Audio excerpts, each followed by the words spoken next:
Hey guys, welcome back to my channel. Look at the fall color in this bed. So it's Halloween, October 31st, and the color on my blueberry bushes is absolutely fabulous. And I wanted to share that with you because maybe you saw earlier in the year when I planted this bed up, and I already had one existing jelly bean bush, and I added one more jelly bean or actually two more jelly bean blueberry bushes and two of the peach sorbet. And the benefit of that is having a couple different varieties of blueberries in this bed means that everybody benefits. I produce more fruit, or the bushes produce more fruit, and everything's happy. But I just wanted to show you the fall color on this because it's fabulous. So if you're looking for an alternative to maybe boxwood, granted these are not evergreen, these are deciduous shrubs, fruit producing, fabulous fall color. And if you follow my channel, you know that I am all about multi-season interest. And these guys just check all the boxes. So I get fruit in the summertime. So I probably harvested. Now granted, these are, I planted them this year. So with the exception of the one jelly bean bush, I've got this one here that has been in this bed. This was its third full season in this raised bed. Very high producing, even when it was alone. I couldn't believe the yield that I got on one plant. And then I added the other ones in May this year. Maybe that was April. Anyway, I'll link to that video in the description here. But they all benefit from each other. The one thing you need to keep in mind though when you're planting blueberry bushes is your zone, your growing zone, because that determines which type of blueberry. These are all from Bushel and Berry, by the way. It determines what type of blueberry bush will be suitable for your garden because there's a thing called chill hours. So I'm a zone 5. The beauty of living in a neighborhood. There's always dogs barking in the background. The very first blueberry bush I chose, and I chose these specific bushes because they're bred specifically for small space gardeners like me. So they're great for raised beds or containers, and they only get to be about 1 to 2 feet tall and wide. So they're just perfect for those smaller spaces. The greatest difference between these two shrubs is the number of chill hours they require to produce fruit the following season. Jelly bean requires about 1,000 chill hours, so it's perfect for cold climate gardeners like me. Peach sorbet, on the other hand, requires 300 hours or less, so it would be better for warmer climate gardeners further south. So that's the greatest difference. And what chill hours determines is, well, what chill hours means actually is, let's say 1,000 chill hours for jelly bean. That means it has to spend 1,000 hours in temperatures under 45 degrees, so 32 to 45 degrees Fahrenheit. Peach sorbet, on the other hand, only needs 300 hours or less. So it has to have 300 hours or less of temperatures between 32 and 45 degrees Fahrenheit. So that's the greatest difference. And if you're wondering what happens to blueberry bushes when they don't get their required number of chill hours, they break dormancy later, which means they're flowering later. They may flower very weakly. The fruit set is very limited, and the fruit that it might produce is just very poor quality. So you want to make sure you're picking blueberry bushes that are meant for your growing zone. The key to success with blueberry bushes is knowing the number of chill hours you need to grow that plant successfully, and having very acidic soil, which I address in the other video. It's linked below. But you want to make sure you know that number of chill hours. And if you're not sure what that is, you can call your extension office. They can point you in the right direction. They probably have that information on hand for you. Or you can simply Google it with your zip code and come up with something. But I would recommend calling your extension office and speaking with a professional who knows exactly what those chill hours would be for your area so that you can make the best choice possible.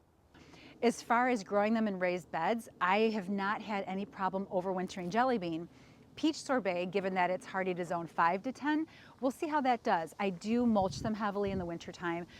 There is that, anytime you're growing in a container, and I do consider this a big container, it's a raised bed, so it gets cold fast and it also warms up fast in the spring and summer. So I'll mulch them heavily, but in any type of container gardening, you want to, there's that 2-zone rule. So let's say I'm a zone 5. Things that are hardy to zone 3 or lower would be fine for growing in containers. The peach sorbet, hardy in zone 5, I'm a zone 5B, 6A, so we'll see how it does. I'll mulch it heavily and I'll update you in the spring. And I'm also going to link to the video that I did earlier this year where I give you all the details on these blueberry bushes. I companion planted them with strawberries. The strawberries are still producing too. I've got 3 different types of strawberry in here. They're everbearing. And because we've not been hit with a really hard frost yet, we've had a couple light frosts, my garden's still producing just in this bed. And I think it's absolutely gorgeous. I was really tickled by the yield that I got. Given this is the first growing season, so it's not going to be that impressive, but even still, I got several bowls full of blueberries, and it was great in my yogurt. They're just delicious. And these poles here, I will link to all this below, but these poles here were excellent, and they're pretty. They're really cute.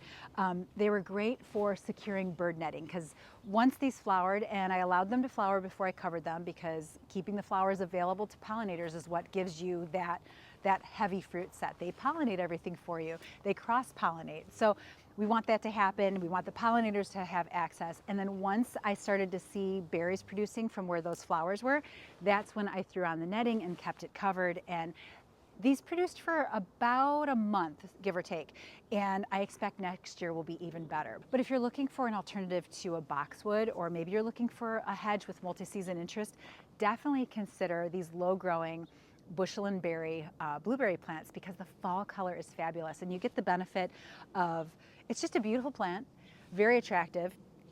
The flowers in the spring, the fruit in the summer, so you and the birds and actually the critters benefit too. And then you get this beautiful fall color. And if you go to the description, you'll find a link to the Bushel and Berry site where you can find their entire collection of small space berry plants. So they've got blackberries, raspberries, blueberries, and they're just fabulous plants, and I especially love them as a small space gardener. And while I have you here, let me take you over to another shrub that I planted last year with my husband. It's a native, and I want to show you what that looks like right now, because it's got some gorgeous fall color too. If you followed me last year and you watched this beast of a shrub that my husband and I planted, it was balled and burlapped, and it was truly a beast.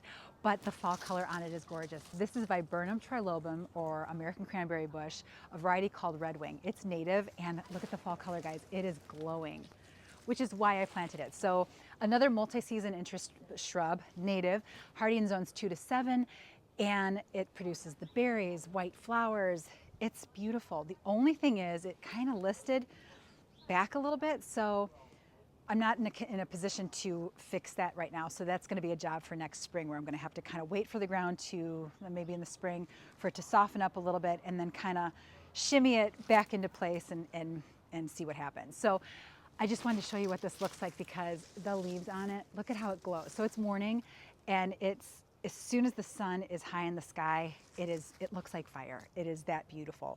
It's oranges and pinks and reds and yellows, and it's beautiful. So it's doing everything I had hoped it would do, and the birds loved it. So when it was producing berries this year, the birds were enjoying it, which was the whole purpose, because I replaced a serviceberry, an autumn brilliant serviceberry bush that was just struggling here, and I wanted something that was multi-season interest, bird friendly, native, and that checked all the boxes, and just the fall color is beautiful. So the fall color of the Viburnum trilobum and the fall color, I have so many things in here that are just gorgeous right now. This is my favorite time of the year, and I plan my garden specifically for this time. Everything that I plant, I always think about what does it look like in the fall. I want something that's going to be interesting throughout the seasons, and maybe has beautiful, branch structure for the winter time. But I'm always thinking about, what does that fall color look like? Because I'm always out in my garden. I want it to be beautiful for as long as possible. And planting things that have great fall color and winter interest prolongs the seasons of interest in the garden. All right, guys. That's what's happening in my fall garden. Thanks for watching. If you liked the video, please like, subscribe. I would love to have you along, and hit that little bell so you never miss a video. And thanks for watching. I'll catch you in the next one. See ya.